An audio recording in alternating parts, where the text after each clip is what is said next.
All right, let's dive into something pretty fascinating today. We're going deep on stress, but not the kind you're probably thinking of. Yeah, exactly. We're going way beyond just feeling overwhelmed. We're talking about all those sneaky ways stress messes with us, like physically too, not just mentally. And we've got a great guide for this, an interview with Dr. Nerurkar. She's a leading expert in mind-body medicine. Oh, she's brilliant. She really gets how stress affects us on so many levels, like way more than we realize. One of the things she talks about that I found super interesting was this idea of the hidden faces of stress. Like, how do we know if we're actually stressed if it's not just the obvious stuff? Right, because we think, oh, I'm not freaking out, so I must be good.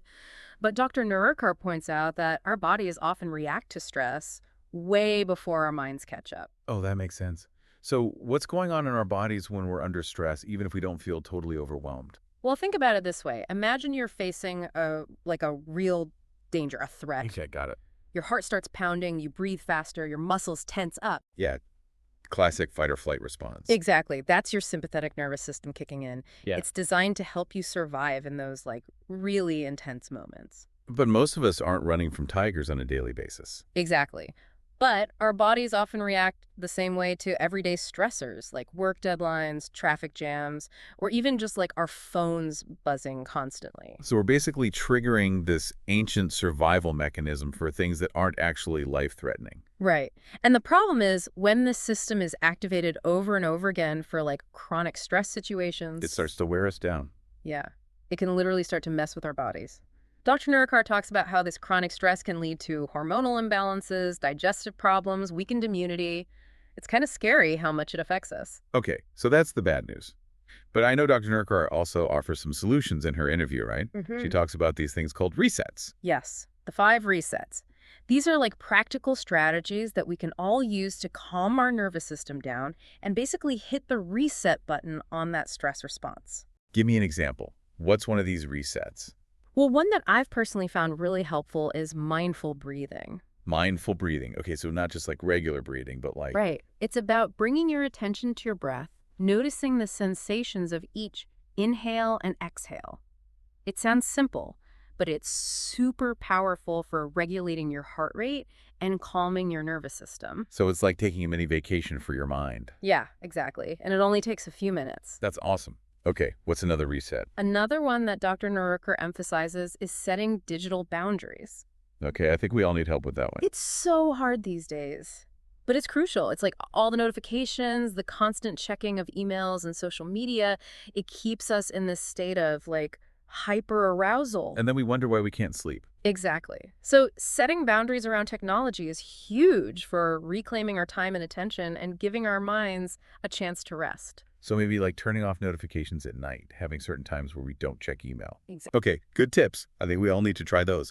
Yeah. Now, there was one reset that I was particularly intrigued by, and that's expressive writing. How does that work, and how does it help with stress?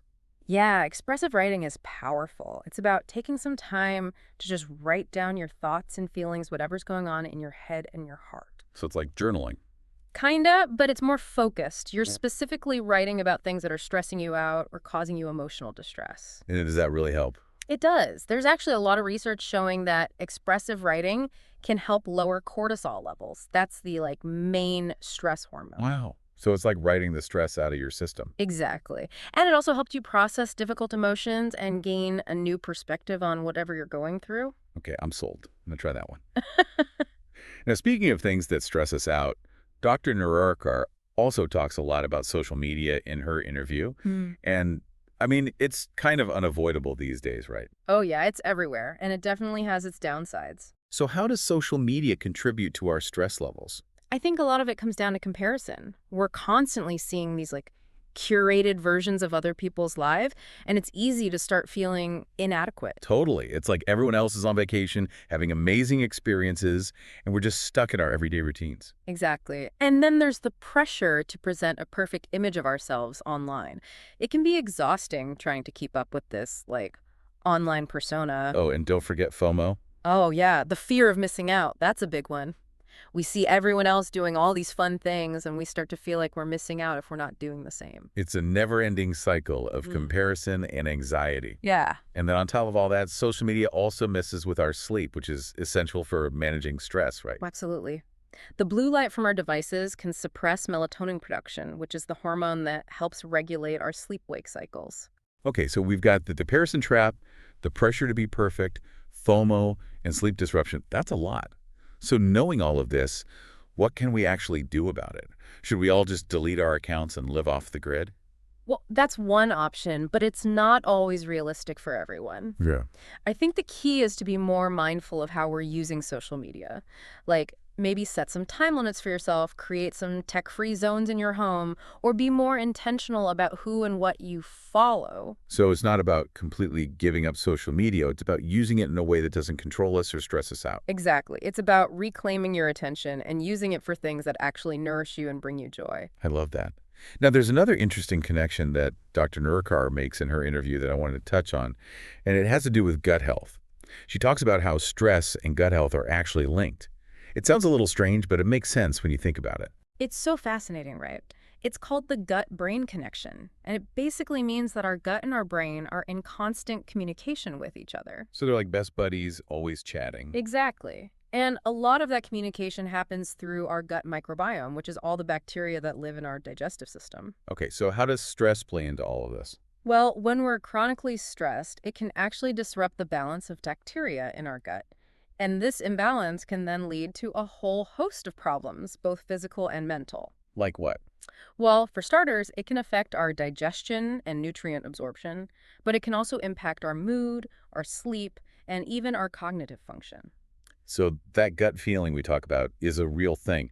Our gut is literally sending signals to our brain that can affect how we feel and think. Exactly. This makes me want to take a closer look at my diet and digestion. What are some things we can do to support our gut health? Well, one of the most important things is to eat a diverse diet rich in fiber.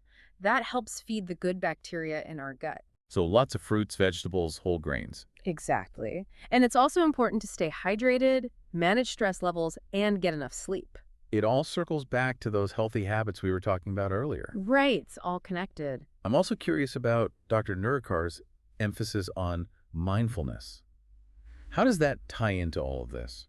Mindfulness is all about paying attention to the present moment without judgment. And that can be really helpful for managing stress because it allows us to notice our thoughts and feelings without getting swept away by them. So it's like creating a space between ourselves and our reactions? Exactly. And that space gives us the power to choose how we want to respond rather than just reacting automatically. So mindfulness isn't just about meditation. It's about being more aware of our thoughts, feelings, and physical sensations throughout the day. Exactly. And that awareness can help us make healthier choices, whether it's about what we eat, how we respond to stress, or how we use our time. It's really about taking a holistic approach to our well-being. It's not just about quick fixes, it's about cultivating sustainable habits that support our physical and mental health. I love that. It's about recognizing that we're whole beings and all of these different aspects of ourselves are interconnected. And that we have more power than we think to influence our own well-being. Absolutely. So as we wrap up our deep dive into stress, what's the one key takeaway you want to leave our listeners with? I think it's that stress is a part of life, but it doesn't have to control us. We have choices. Yes, by understanding how stress impacts us, both physically and mentally, and by learning and using some of these tools and strategies, we can create more balance and resilience in our lives. Beautifully said. And for you listening, here's a final thought. Knowing what you know now, what's one small step you can take this week to prioritize your own well-being and manage stress more effectively? Maybe try one of Dr. Nerurkar's resets, be more mindful of your social media habits, or simply take a few deep breaths throughout the day. Remember, even small changes can lead to big shifts. Until next time. See ya.